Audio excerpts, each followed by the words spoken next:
सबसे पहले हम डेफिनेशन ऑफ एंटी एमिटिक्स के बारे में समझ लेते हैं। द ड्रग्स और मेडिसिन दैट प्रिवेंट और control nausea and vomiting are called as anti emetics. ऐसे ड्रग्स, ऐसे मेडिसिन जो हमारे बॉडी के अंदर नोजिया एंड वोमिटिंग को प्रिवेंट करने का काम करते हैं, कंट्रोल करने का काम करते हैं, ऐसे ही टाइप के ड्रग्स को एंटी एमिटिक्स बोला जाता है। अब एंटी एमिटिक्स काम कैसे करते हैं उनको हम एकदम शॉर्ट में समझ लेते हैं। हमारे ब्रेन के अंदर मेडुला ऑब्लोंगेटा होता है और इसी मेडुला ऑब्लोंगेटा के अंदर कीमो रिसेप्टर ट्रिगर जोन होता है। इसी कीमो रिसेप्टर ट्रिगर जोन के अंदर वोमिटिंग सेंटर्स प्रेजेंट होते हैं। एंटी एमिटिक्स इसी कीमो रिसेप्टर ट्रिगर जोन पर जाकर अपना एक्शन दिखाता है, जिसके वजह से हमारे बॉडी के अंदर नोजिया एंड वोमिटिंग धीरे धीरे रिड्यूस होना चालू हो जाता है, बंद होना चालू हो जाता है। इसी के साथ साथ कुछ एंटी एमिटिक्स ड्रग ऐसे होते हैं जो हमारे गैस्ट्रो इंटेस्टिनल ट्रैक्ट पर जाकर अपना एक्शन दिखाते हैं और इस एक्शन के वजह से भी नोजिया एंड वोमिटिंग धीरे धीरे रिड्यूस हो जाता है, धीरे धीरे बंद हो जाता है। एंटी एमिटिक्स का इस्तेमाल ज़्यादातर motion sickness, chemotherapy induce nausea, pregnancy related vomiting and post operative nausea को ठीक करने के लिए किया जाता है। अब इन सब का मतलब क्या होता है उसे हम सिंपल तरीके से समझ लेते हैं। काफ़ी सारे इंसान ऐसे होते हैं जिनको बस में ट्रैवलिंग करते टाइम या फिर ट्रेन में ट्रैवलिंग करते टाइम नोजिया एंड वोमिटिंग होने लगता है। इसी टर्म को मोशन सिकनेस बोला जाता है।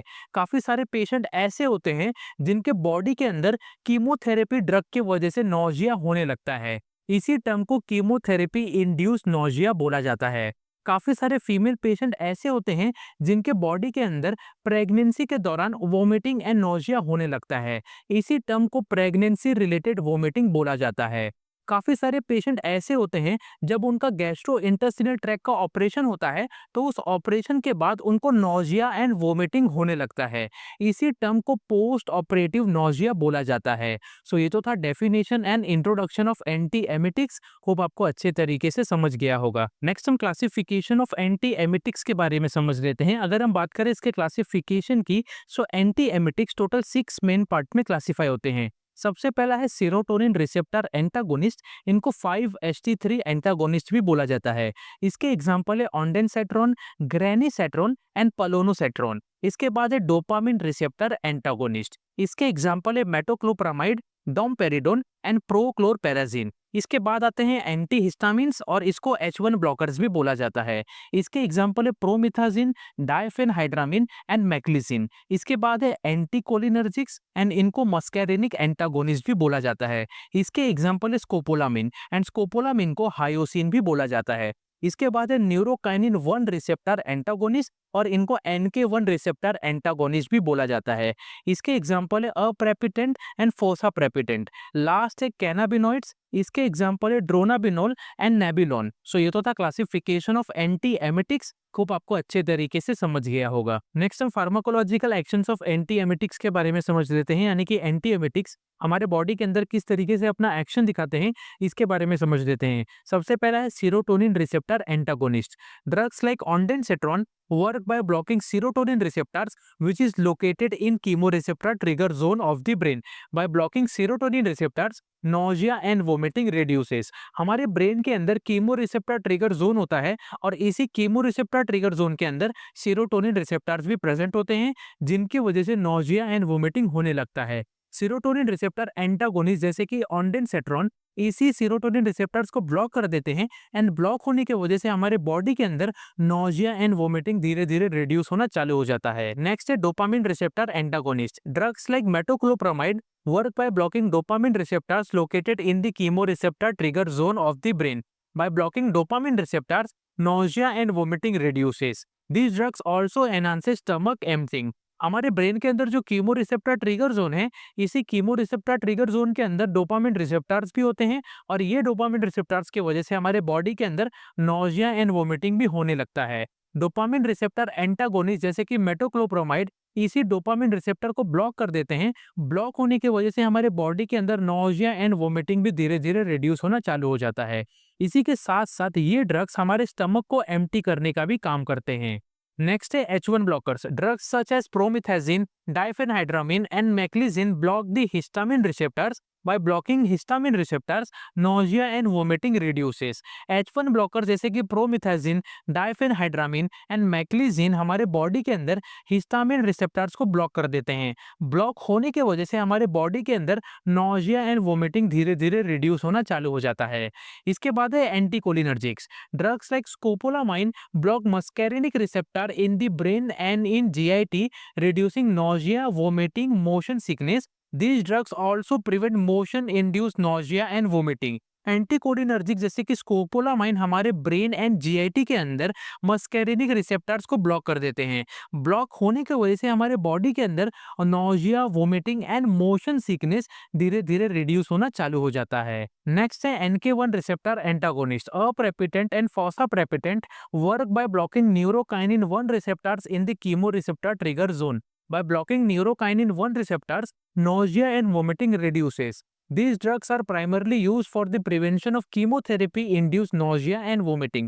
NK1 receptor antagonist जैसे कि अप्रेपिटेंट एंड फॉस्फाप्रेपिटेंट हमारे कीमो रिसेप्टर ट्रिगर जोन के अंदर न्यूरोकाइनिन 1 रिसेप्टर को ब्लॉक कर देते हैं। जैसे ही ये रिसेप्टर ब्लॉक होता है वैसे ही नोजिया एंड वोमिटिंग भी रिड्यूस होना चालू हो जाता है। इसी के साथ साथ NK1 receptor antagonist chemotherapy induce nausea and vomiting को ठीक करने के लिए यूज किए जाते हैं।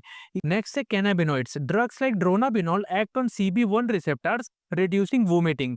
This drug is mainly used in cancer patients to reduce nausea and vomiting. Cannabinoid जैसे कि ड्रोनाबिनॉल हमारे बॉडी के अंदर CB1 रिसेप्टर्स को ब्लॉक कर देते हैं। जैसे ही CB1 रिसेप्टर ब्लॉक हो जाते हैं वैसे ही हमारे बॉडी के अंदर नोजिया एंड वोमिटिंग धीरे धीरे रिड्यूस होना चालू हो जाता है। ये ड्रग का इस्तेमाल ज्यादातर कैंसर पेशेंट के अंदर नोजिया एंड वोमिटिंग को ठीक करने के लिए इस्तेमाल किया जाता है।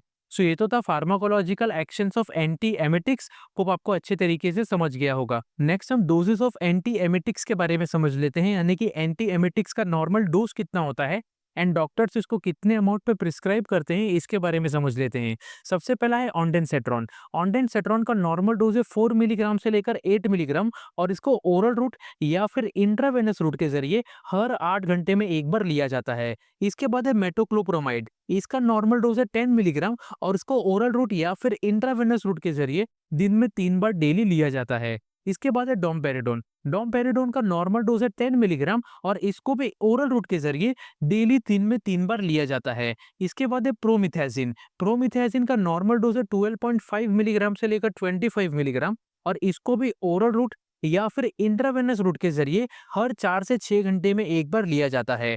इसके बाद है स्कोपोलामाइन। स्कोपोलामाइन का नॉर्मल डोज है 1.5 मिलीग्राम और ये पैच के फॉर्म में अवेलेबल होता है जिसको हर 3 दिन में एक बार यूज किया जाता है। इसके बाद है अप्रेपिटेंट। इसका नॉर्मल डोज है 125 मिलीग्राम जिसको ओरल रूट के जरिए एक बार दिन में लिया जाता है। इसके बाद है ड्रोनाबिनॉल। इसका नॉर्मल डोज है 5 मिलीग्राम से लेकर 10 मिलीग्राम और इसको भी ओरल रूट के जरिए डेली दिन में 2 बार लिया जाता है। सो ये तो था डोजेस ऑफ एंटी एमिटिक्स, को आपको अच्छे तरीके से समझ गया होगा। नेक्स्ट हम इंडिकेशंस ऑफ एंटी एमिटिक्स के बारे में समझ लेते हैं, यानी कि एंटी एमिटिक्स का यूजेस क्या क्या है एंड कौन कौन से डिजीज एंड कंडीशन को ठीक करने के लिए इसका इस्तेमाल किया जाता है, इसके बारे में समझ लेते हैं। Ondansetron is used in the treatment of chemotherapy and radiation induced nausea and vomiting. Chemotherapy as well as radiation के थेरेपी की वजह से अगर किसी पेशेंट को नोजिया एंड वोमिटिंग होने लगता है तो ऐसे टाइप के नोशिया एंड वोमिटिंग को ठीक करने के लिए ऑन्डेंसेट्रॉन का इस्तेमाल किया जाता है। Metoclopramide is used in treatment of post operative nausea. अगर किसी पेशेंट का ऑपरेशन हो गया है एंड ऑपरेशन के बाद पेशेंट को नोजिया फील होता है तो ऐसे टाइप के नोजिया को ठीक करने के लिए मेटोक्लोप्रामाइड का यूज किया जाता है। Domperidone is used in treatment of nausea associated with GIT disorders. GIT disorders के वजह से अगर किसी पेशेंट को नोजिया होने वाला लगता है तो ऐसे टाइप के नोजिया को ठीक करने के लिए डोमपेरिडोन का इस्तेमाल किया जाता है। Promethazine is used in the treatment of motion sickness and vertigo. Motion sickness and vertigo को ठीक करने के लिए प्रोमिथाजिन का इस्तेमाल किया जाता है। Scopolamine is used in the treatment of motion sickness and nausea due to inner ear disorders. Motion sickness को ठीक करने के लिए स्कोपोलामाइन का इस्तेमाल किया जाता है और अगर किसी पेशेंट को ईयर डिसऑर्डर के वजह से नोजिया हो रहा है तो ऐसे टाइप के नोजिया को भी ठीक करने के लिए स्कोपोलामाइन का इस्तेमाल किया जाता है। Aprepitant is used in the treatment of chemotherapy induced nausea and vomiting. Chemotherapy induced nausea and vomiting को ठीक करने के लिए अप्रेपिटेंट का इस्तेमाल किया जाता है। Dronabinol is used in the treatment of nausea in cancer and AIDS patient. Cancer and ads patient को जब नौजिया होने लगता है तो ऐसे टाइप के नौजिया को ठीक करने के लिए ड्रोनाबिनॉल का इस्तेमाल किया जाता है। सो ये तो था इंडिकेशन यानी कि uses of anti emetics. Hope आपको अच्छे तरीके से समझ गया होगा। नेक्स्ट हम Contra indications of anti emetics के बारे में समझ लेते हैं, यानी कि कौन कौन से ऐसे डिजीज होते हैं, कौन कौन से ऐसे कंडीशंस होते हैं जिस दौरान एंटी एमिटिक्स का इस्तेमाल नहीं करना चाहिए, एंटी एमिटिक्स कॉन्ट्रा इंडिकेटेड होते हैं। सबसे पहला है सीवियर लिवर डिजीज। अगर किसी पेशेंट को काफी ज्यादा सीवियर लिवर डिजीज है तो ऐसे कंडीशन में कभी भी एंटी एमिटिक्स का इस्तेमाल नहीं करना चाहिए। नेक्स्ट है पार्किंसंस डिजीज। अगर किसी पेशेंट को पार्किंसंस डिजीज है तो ऐसे कंडीशन में कभी भी मेटोक्लोप्रामाइड का इस्तेमाल नहीं करना चाहिए। नेक्स्ट है ग्लाउकोमा। अगर किसी पेशेंट को ग्लाउकोमा है तो ऐसे कंडीशन में कभी भी स्कोपोलामाइन का इस्तेमाल नहीं करना चाहिए।